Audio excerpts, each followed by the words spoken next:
Hi, I'm Hank at Advanced Auto Fabrication, here today to talk to you about brakes.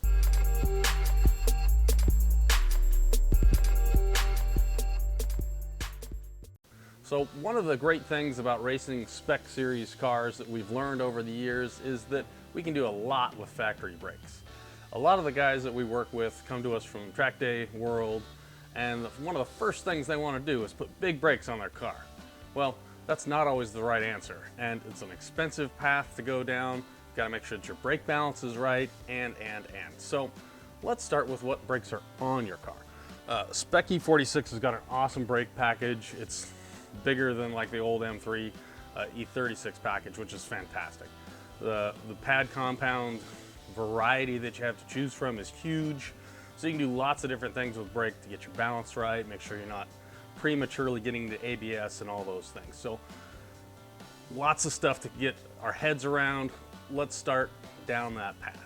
So first things first, we want to make sure that we're getting everything we can to the brake caliper. So we're going to need to have a good set of solid stainless steel brake hoses that don't flex and deform when they get to pressure. And that's the problem with rubber hoses, is that when you get high brake pressures, they actually grow a little bit in size. So you're not getting as good a fluid transfer as fast, getting that pressure transfer from the master to the caliper as good without stainless brake hoses. So definitely high on the list. Stainless brake hoses is a great place to start out.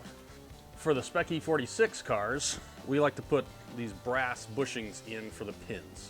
Now, what's that doing for you?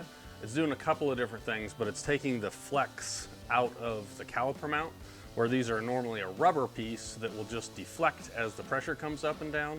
We want to get that out of there. That spring clip that holds that caliper in is going against that deflection in the rubber. And when we go to a brass slide, we want to ditch that spring clip because now it's just trying to bind that brass slide. So we've seen our best wear with brass slides and without the spring clip. There's lots of pad options. We've worked a lot with PFC brakes over the years. The guys over at VMware World have worked with us very hard to make the right package for the Spec E46. So the PFC 08 compound in the front and the 332s in the rear is the best balance we've found for E46 to keep that ABS from going premature with rear brake lockup first. So we really want to try to get that balance just right, and we're not allowed to do it with a proportioning valve. So for the Spec E46, we've learned the right pad combination, and that's something that everybody's got to figure out for their application to get it right. So pad compounds are a big part of the equation. Make sure that you do some research and understand what pads work for what. There's lots of people out there that'll tell you what pads to use. The bottom line is try them, understand what you're getting. We've worked a lot with PFC. Their compounds are very progressively different. The 11s are a lot higher bite than the 08. The 332 is a specific one made for the E46. And that's a nice soft compound to make it so that we're not having too high of initial bite and having that ABS lock up the rear and then dump pressure for the whole system. So brake cooling is another big piece of the equation for us, especially with stock brake stuff where you really need to cool them down because otherwise they don't do as well as they need to do.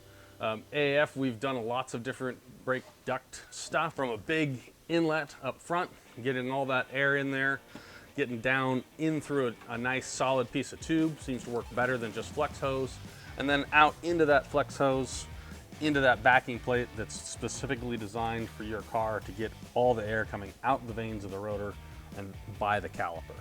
Those things are all important pieces to the puzzle. Just blowing air near the brakes does something, but when you're gonna do it right and you're actually gonna go race the thing, a good brake kit from somebody is the way to go. When you've got big brakes, a lot of these aftermarket brake cooling kits don't work with your rotor offset and your caliper. So make sure whatever you're putting on there is going to work with the offset of your rotor. If your rotor is now all of a sudden out 10 millimeter more than it was, all the air is going by the back of the rotor. Is it going to help some? Yes. Is it going to be as good as one that fits right? No. So know what you've got, know what you're doing, get those combinations correct. So on the AAF brake duct kit, we've done as good a job as we can to get a large inlet with a big outlet so that you're getting a lot of air forced through to get it to that bagging plate. The AAF bagging plate is steel, so it can hold up to a lot of abuse. If you ever get an impact and bend it, a lot of times you can bend them right back. They're not They're not an aluminum piece that'll just crack and break off, and that's why we've gone to steel. We can make them lighter out of steel than we can aluminum, so they're a nice piece. They work out really well. They're very form fit for every application. So a big part of brake cooling is brake life and brake wear. The cooler you can keep most of the brake pads, the happier they will be and the longer they will live. For endurance racing, we really have to have brake cooling, or you're putting on brake pads much more often. We've done a lot of long races. The E46s going 24 hours and more on one set of PFC 08s, keeping them cool, making sure they're happy. But it's amazing how much life you get out of just a good brake cooling setup. So before you go to big brakes, make sure that you give your stock stuff every chance it has to do the right stuff for you. You'll be amazed how well your stock brakes can work and how much you can get out of them. We've done a lot of data over the years, and it's amazing how little benefit we've gotten from big brake kits on the same car. It's like we've almost wanted to go back after we've put them on, which you're not doing because you've spent the money. So before you spend all that money, spend some dollars on some brake pads, make sure you get some good stuff. Brake cooling is great whether you have big brakes or small, so you can't go wrong there. Check out AAF, we've got lots of different products for lots of different cars, brake cooling solutions for all kinds of stuff. So give us a shout if you got any questions, we'll get you going. Go to advancedautofab.com, check this out and all of our other cool products. Thanks for watching.